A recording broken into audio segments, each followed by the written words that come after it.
The fall conference season is right around the corner, and we've got two events that you need to put on your calendar. On October 19th, we are back with Transition AI New York. Transition AI is the leading B2B event for energy practitioners and artificial intelligence experts. The New York event will explore current use cases and deployments within electric utilities, the role AI can play in streamlining project development, maximizing revenues, and integrating DERs. Plus, I'm going to do some live interviews and storytelling on stage. We'll present some deep market research, and we'll have a workshop on use cases. Our listeners get 10% off by using the promo code PSPODS10. Come join me, our journalists and researchers, and a bunch of experts in Manhattan for Transition AI. Register at the link in the show notes or go to transition-ai.com. And for you West Coasters, Canary Media is holding another Canary Live. This one is in Berkeley, California. It is on October 3rd. These events are super fun. We've hosted a couple of them with Canary. Panelists are handpicked by the Canary editorial team, and they'll dive into all things related to the energy transition, the Inflation Reduction Act, technology, and innovation. Drink, eat, socialize with clean energy leaders, investors, inventors, public leaders, and advocates. You can follow the link in the show notes to get your tickets to Canary Live Bay Area today. Transition AI New York, Canary Live Bay Area. Put them on your fall calendar for October. We'll see you there.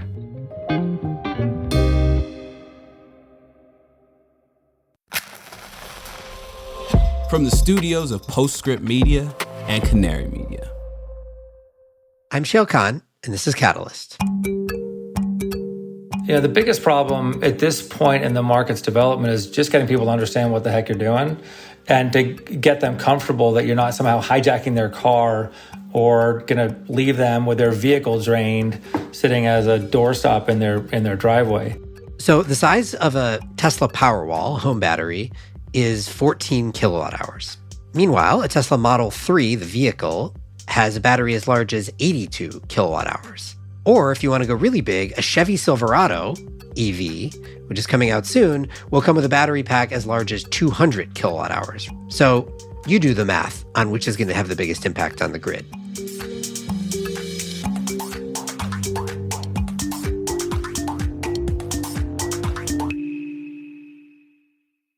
Catalyst is brought to you by The Antenna Group, the OGs of climatech PR and marketing. For 25 years, Antenna Group has partnered with category-leading energy transition and clean economy innovators to build their brands, amplify their stories, and market and accelerate business growth.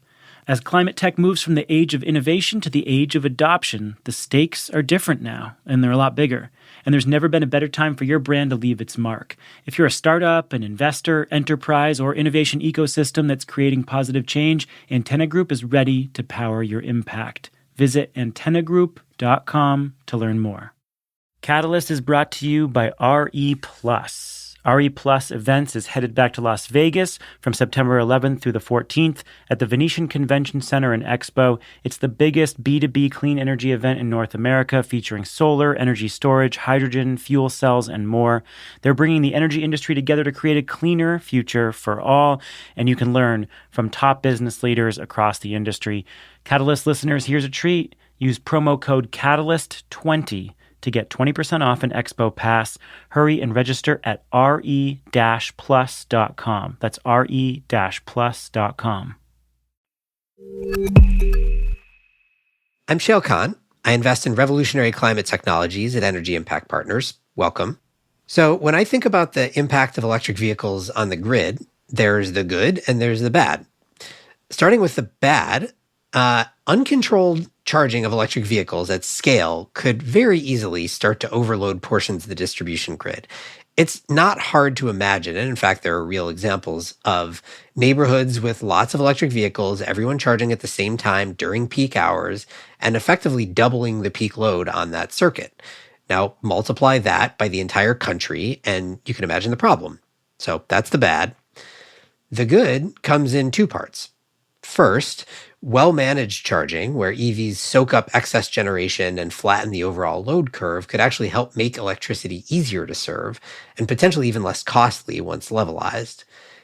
And then the second thing, which is maybe the bigger deal long-term, is that EVs have these huge battery packs, much larger than most home batteries that people are starting to use for backup power. So what do you do with them? Do you offer resilience for the home? Should they discharge into the grid? Is it actually worthwhile for the customer? This nexus, how to best manage and leverage EV batteries, falls under the umbrella bucket of V2X, or vehicle to X. In some ways, it's an amalgamation of independent markets, but since they're all using the same asset, the EV battery, at the same time, while it is plugged in, they're worth considering together. And that is the job of our guest this week, Ty Jagerson. Ty is the V2X lead at General Motors. And with no further ado, here's Ty. Ty, welcome. Shayle, very glad to be here. Thanks for having me. This is on my bucket list. Let's start here. We're going to talk about V2X, which is a term people throw around to mean a bunch of different things. You actually have the term in your title. V2X is in your title at GM. So what does it mean to you? Yeah, it's a good question. It can mean different things to different folks. For us, V2X is really the business associated with what you can do with your car when it's plugged in, and the associated technologies and user experience. A lot of folks that are just poking around in this space can get confused about V2X on the electricity side versus V2X for the communication side, for vehicle-to-vehicle communications or vehicle-to-streetlight communications. That's also V2X. But this is just on the energy side, just when it's plugged in, just when it's not moving. Okay, and so I like that frame. So things you can do with an electric vehicle when it is plugged in. So when I think about that, I think about three high-level categories, and I'm curious whether there are others that I haven't thought of. Those three being V1G, or managed charging, depending on how you want to define it. You can schedule when you charge and don't charge the vehicle. Second being V2G, which is discharge the vehicle into the grid. And the third being V to H, which is discharge the vehicle into the home, or I guess into a building, generally for backup resilience purposes. Are there others that I'm missing, or are those the three main categories as you think about it? Those are the three main categories. People are also connecting vehicle to load, and that can be when you're plugged in or not. And you've got vehicle to building versus vehicle to other types of infrastructure, which is sort of a mashup of V to G and V to H. But basically, those are the right categories. I will say, as an aside, I don't know, maybe a year ago, there was a doctor on Twitter in Texas who had, I think it was a Ford F-150 Lightning that is capable of doing V to H, and they had an outage in Texas, and he used the vehicle to power his lab. He happens to do vasectomies, so he called it V to V, which is a category I hadn't heard before, but one that we probably don't need to talk about a whole lot right now. It's a wonder that they don't put that in more TV advertisements advertising that Ford capability. That's right. I think we'll see more and more stories about creative uses of the power you can get from these vehicles. I actually think that is true, right? Like, these are big batteries, and people are just the capability to use them for things like using them to power work sites or whatever. Like, these are all new. But we'll focus on the three we talked about, starting with the one that is most straightforward, or at least most immediate, which is the V1G managed charging world. So how do you think about that world as it stands today in the sort of early days of EV adoption here? Yeah, I think all three of those different categories are, we're still relatively early days. In the V1G category, we actually have a half dozen programs in place right now where we've partnered with utilities, and we're using these vehicles that are already in the field in customers' hands, and we're helping them use the vehicles to manage the load on the grid. The way we do that is we get the vehicle owners to pre-agree on a compensated basis to participate in these programs.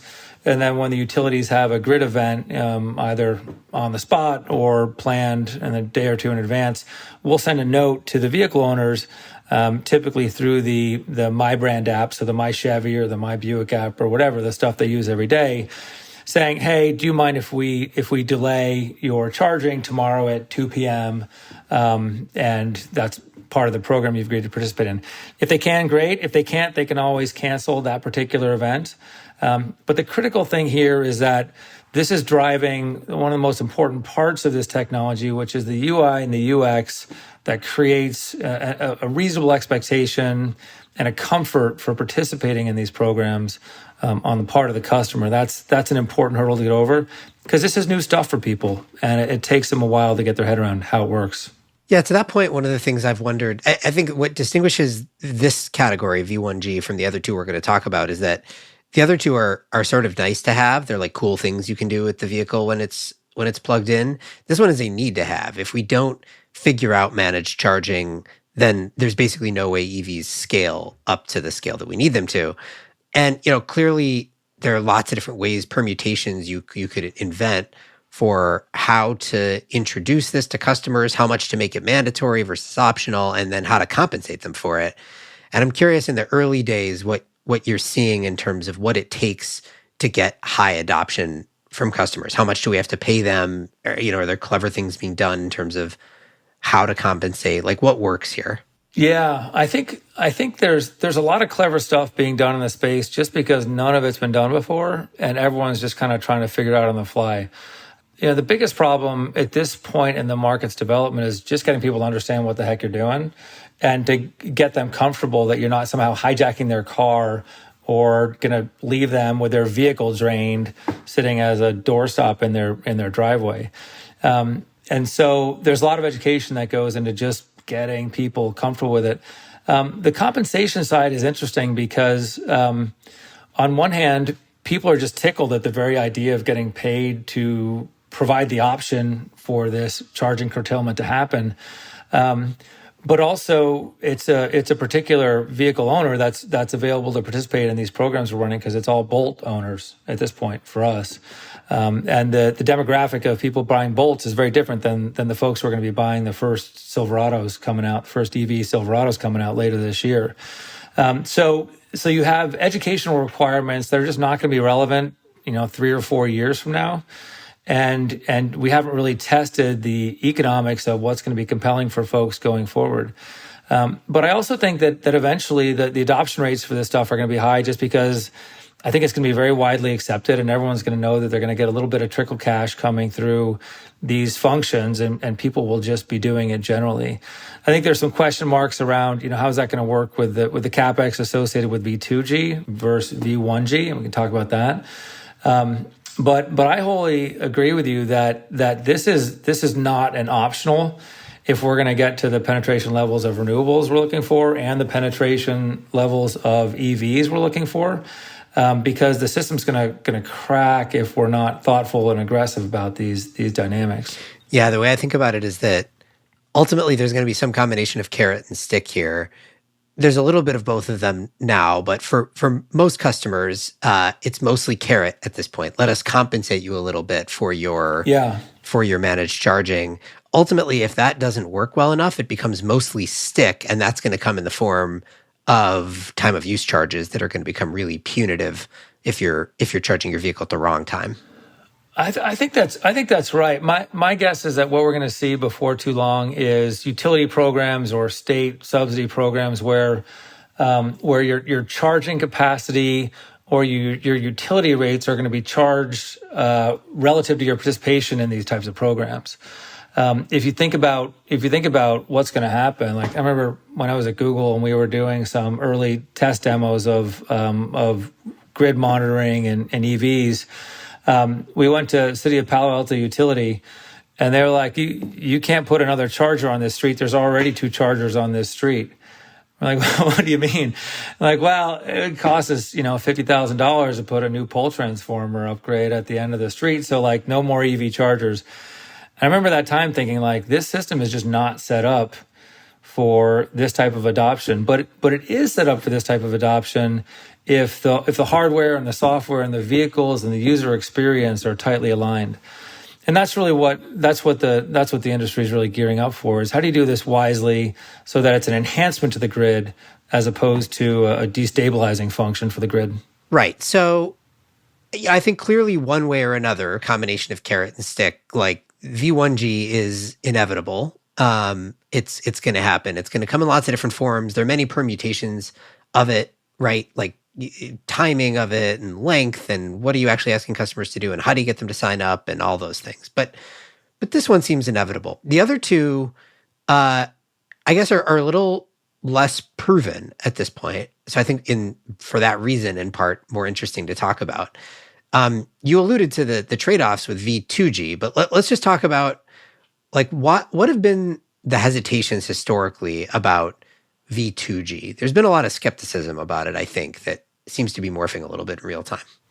Yeah, there's a bunch of things. One is just the public perception about the public perception, and are people going to be willing to let you do this?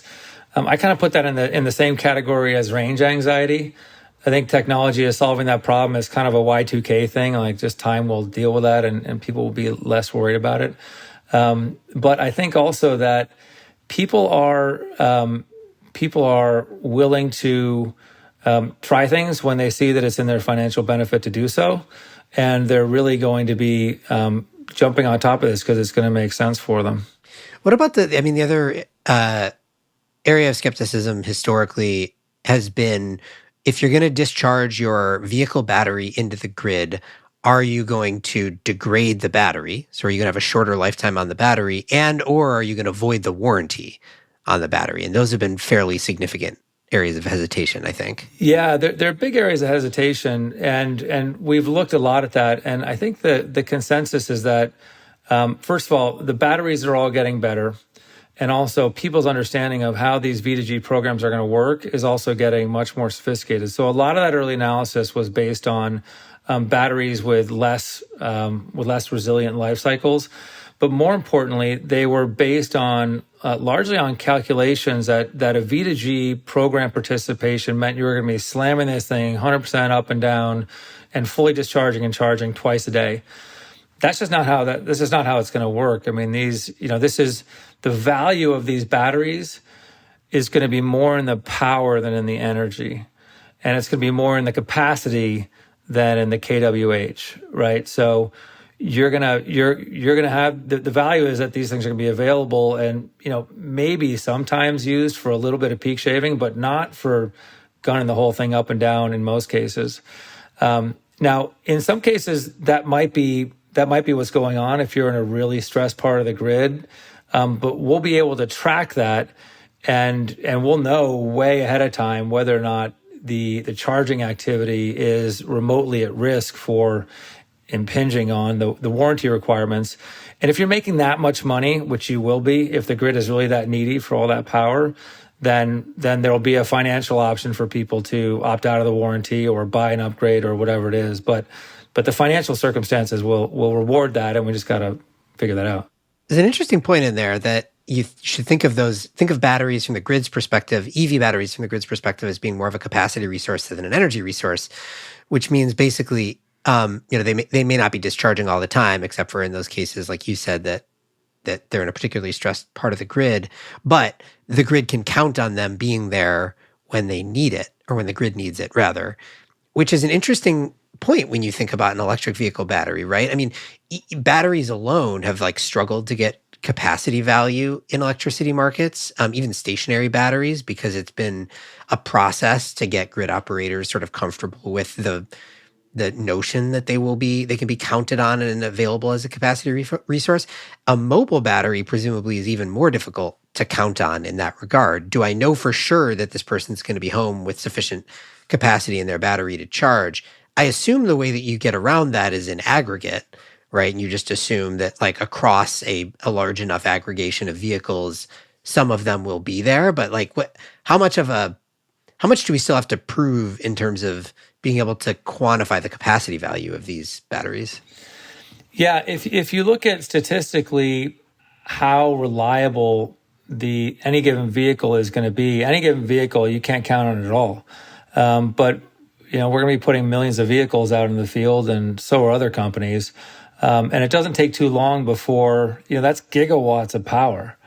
And it doesn't take too long before you'll strike this relatively functional balance of real capacity and real customer response time. So you'll be able to know what it is. I mean, A coal plant is what, like, I don't know, 80, 90% uptime and reliability if you call on it in a certain time zone. Well, if you got 1 million vehicles and you've got a track record on how those vehicles perform over the last 20 events, it's kind of like thermostats. I think probably 10 years ago, people were saying thermostats just foundationally are not dispatchable resources. And now we know that, well, if you have 1 million thermostats and you've done it 20 times, then actually it's more dispatchable than a discrete peaking resource. And I think you're going to find that with vehicles as well. It's going to be very fungible. It's going to be very predictable. We're going to know exactly where they are in the grid. And then people say, like, well, they're going to move around. Geez. Yeah, they're going to move around, and they're going to move around in a way that's predictable. And, for those use cases or capacities which are slightly less reliable, there'll just be a different discount variable on that capacity pricing. Catalyst is brought to you by Antenna Group. Antenna Group is the largest integrated marketing and public relations agency dedicated to the energy transition and clean economy. It represents a portfolio of over 75 category-leading companies across solar, storage, smart grid, EVs, electrification, carbon capture, sustainable materials, decarbonization, and beyond. They've been at it for 25 years before clean tech was even a word. They've built some of the largest brands in the industry along the way. With unmatched domain expertise and global teams led by industry insiders, Antenna Group is on the front lines helping climate tech companies with go-to-market strategy, public relations, digital marketing, and much more. If your company is looking to win the hearts of investors, customers, influencers, or strategic partners, look no further than Antenna Group. These guys are also hiring like crazy, so for all you climate communications warriors out there, go to antennagroup.com to check out job openings or to work with them on your PR strategy. Catalyst is brought to you by RE+. Mark your calendars for September 11th through the 14th and join your colleagues at the Venetian Convention Center and Expo. This isn't your average event. It's the largest B2B clean energy extravaganza in all of North America. Brace yourself for a mind-bogglingly large showcase of solar power, energy storage, hydrogen, fuel cells, grid edge technologies, EVs, and more. RE+ Events is on a mission to unite the energy industry in a quest for a cleaner future. We're talking about a massive gathering of innovative minds and forward-thinking companies who are revolutionizing the way we power our world. And we've got an exclusive discount for all you Catalyst listeners. Use promo code CANARY20 and enjoy a 20% discount on an Expo Pass. Don't miss your chance to immerse yourself in the latest advancements and network with industry leaders. Hurry over to re-plus.com to learn more about this transformative event. Secure your spot. Again, re-plus.com. The other question with V2G, which is also, we talked about it with V1G, but I think it's probably even more of a question here is compensation and value to the customer. Because there's obviously a difference between asking the customer, can I delay your charging 3 hours at 2 p.m. tomorrow versus can I discharge your battery into the grid and thus you will actually have less charge in the battery until we recharge it. What do we know about compensation requirements for V2G and is there enough juice there? Like, is the value to the grid sufficient to pay for whatever that compensation is going to be required to the customer, plus whatever margin, the intermediary, be it GM or somebody else, is going to command in the middle? Yeah, this is one of my favorite thinking points around V to G, which is that a lot of people think like, well, okay, there's X value in a certain vehicle or a certain market of vehicles for V1G, and if you can reverse the charge, well, then it's twice as valuable. But it's actually not twice as valuable. It's much more than twice as valuable. If you think about V1G value, it's only a megawatt capacity if the vehicle is not charged. And a lot of times what happens, people bring their vehicle someplace, they plug it in and it's charged, and so you've got basically megawatt capacity for as long as it's sitting there, either charging or maybe about to be charging. But if you have V2G, then it's got capacity in some form available for the entire time that it's plugged in. Because most of the time you'll be able to take a little bit of power out, and you can also defer from a potential charge happening. And so if you think about, there's going to be, for V1G, there's millions of cars out there, a very large percentage of which are not useful to the grid at all because they're already charged. So it's not just double. It's like, and the math can be done several ways, but it's really 3 or 4 times as valuable for a given vehicle. So in my mind, V1G is valuable because it allows us to craft these pathways through which we can track the data, track the economics, get customers comfortable with the very idea of their grid being their vehicle being a fungible grid asset. And then from the customer perspective, it's just not that much of a bigger leap to go from V1G to V2G, even though it's a bigger technical leap. It's just like, hey, the emotional impact of, hey, tomorrow at 2 p.m., do you mind if I make sure you're not charging, versus, hey, tomorrow at 2 p.m., I'm going to take you down from 100% to 80% or 80% to 75% or something, and I'm going to throw you, a 10 spot. Is that cool? That for me is really where the impact comes in here. When I think of the impact of the vehicles on the grid, it's really what you can do with the V2G that really gives it that exponential pop. Where are we in the development of that, a V2G as a market? Like V1G, there's, you said you've got half a dozen programs around the country. I mean, there are dozens of them out there. It's happening. Often the times they're pilot programs and so on, but it's pretty widespread, at least across the U.S. Where are we with V2G? So there've been some pilots going on with V2G. We've demonstrated our vehicles in V2G mode. We don't have any programs going with utilities for V2G mode, but I think the expectation in the industry is that what happens is these existing programs with utilities just roll right into V2G programs, and so there are additional hardware requirements, and so you've got to have that commensurate additional economic benefit. And partly for that reason, I think you're going to see a geographic distribution of these programs that is energy market driven. When you look at the economic value of V1G or a V2G vehicle, it's a function of the energy prices and the volatility in a given market. So high renewables and hence high volatility markets are going to be the places where you're going to see not just V1G, but V2G. And then you're also going to see spiky activity in states where they incentivize this ahead of other states. I mean, you've been watching this field for as long as anybody, and all of a sudden some state comes out of nowhere, and all of a sudden they're the hotspot for a given technology. We'll see that happening here as well. I do remember that in the early days of solar, particularly for distributed solar, right? There'd be like random state X would suddenly introduce some rebate program for residential solar, and it would get a watt. Exactly, and it would get filled up in like 20 minutes, and then all of a sudden it would pop and be like the largest market for a month until the subsidy ran out. Yeah, we used to have sales folks go and hang out at City Hall waiting for the rebates to open. There'd be like a long line. It'd be like a fancy concert, and people like queuing up outside to get this crazy rebate. Right. The next day. Yeah, exactly. Talk a little bit more about the hardware requirements. I mean, that is one difference. Well, I guess on both sides, like from a technology standpoint, what is required in order to do managed charging and what is required in order to do V2G, because they're sort of different. Yeah, so for managed charging, all you need to do is be able to stop the charging. And so you can do that through the charging equipment, or you could do telematics through the vehicle. And depending on who you're talking to in the industry, one is the perfect answer and the other is the perfect answer. I think our perspective is you get the most flexibility if you can control it on the car, because the car is going to go different places, and you could, one point of connection gives you V1G capabilities anywhere you go.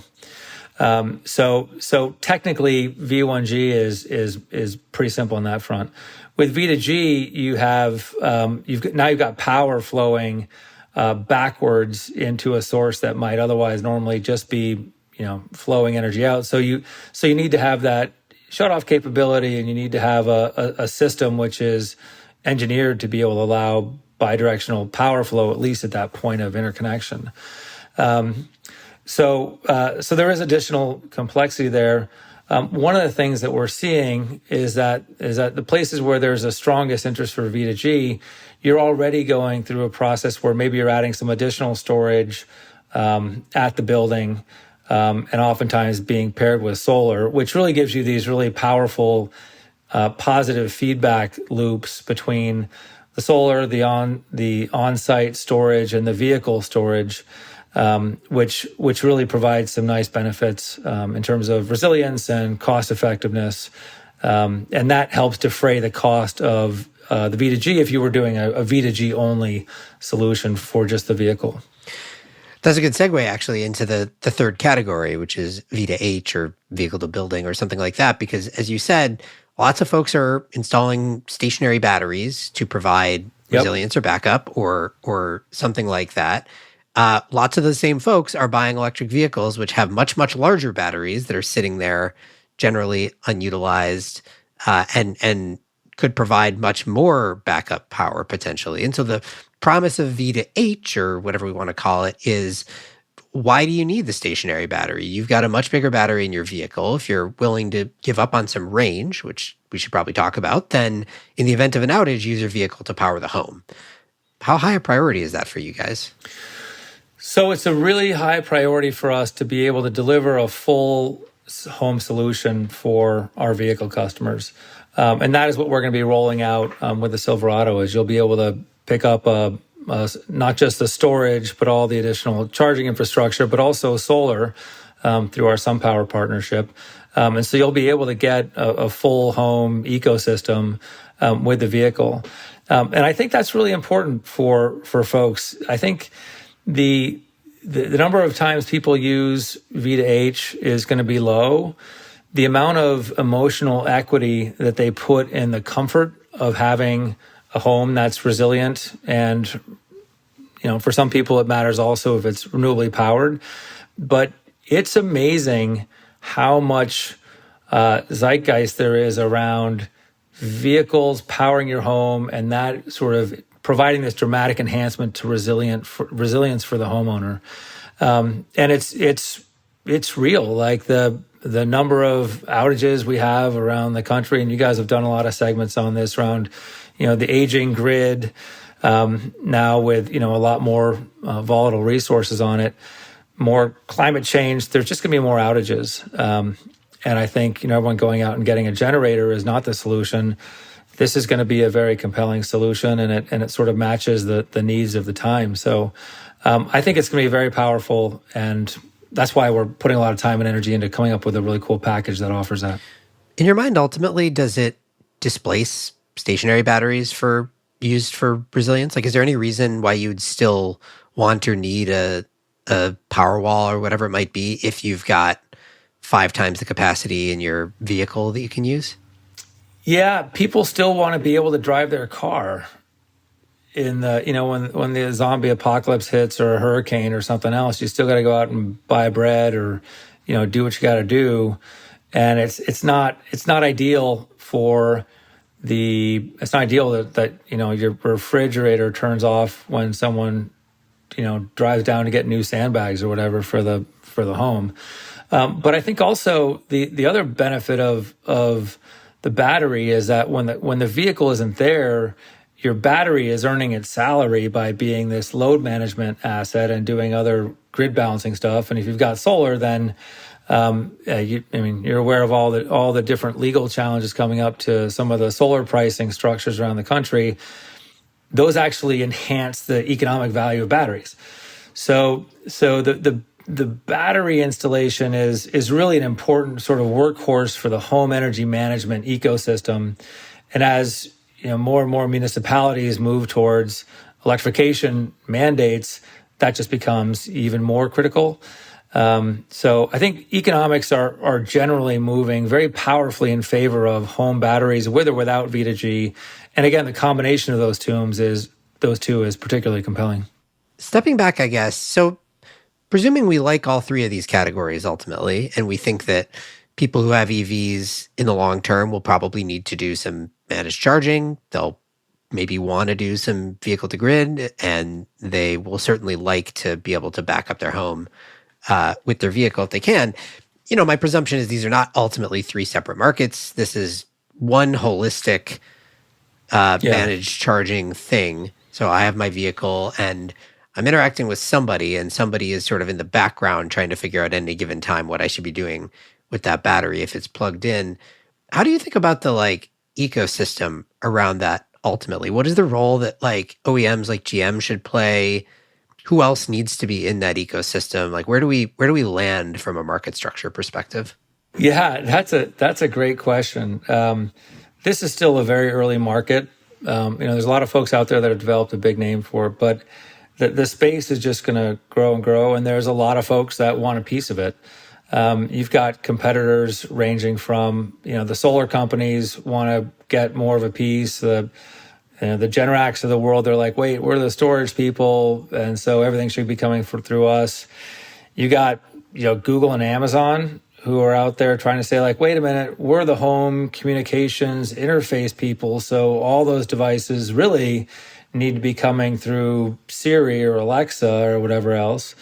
And then you've got, umpteen home energy management, standalone independent device companies. So I think it's really an outstanding question as to what that final structure looks like.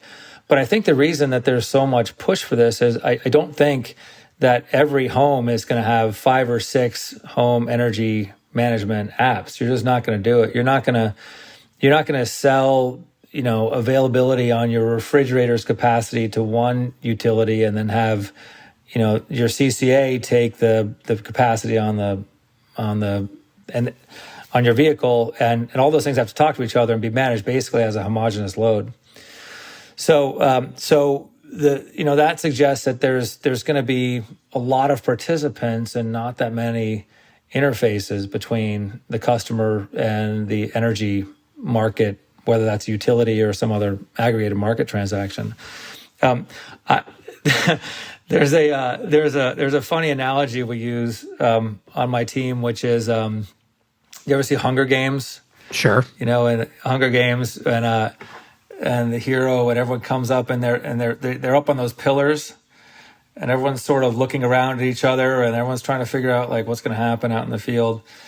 Well, I think we're kind of at that stage of the market where everybody has to both compete with each other but also cooperate with each other. And that's what you're seeing. Like we have an enormous amount of partnerships. And we're building more and more because no one's going to be able to do everything. And so you have to have an open ecosystem where you're pairing with folks to make sure your customer is getting the best experience, and then making sure that you're participating in a win. Our solutions have to work wherever our vehicles work, and that's everywhere. And we're not going to provide the same amount of functionality in every location, but the vehicle still has to be able to capture that benefit, and we have to make sure they get it. I assume you're the Katniss Everdeen in that metaphor. We represent the common good across that ecosystem. Of course, picking specific characters. Yeah. All right. Well, this is very illuminating, and these are all markets, or ultimately one unified market that is going to develop, I think, quickly over the coming years. So we'll have much more to talk about. But in the meantime, Ty, thank you so much for doing this. Shayle, thank you very much. It's a pleasure to be here. Ty Yagerson is the V2X lead at General Motors.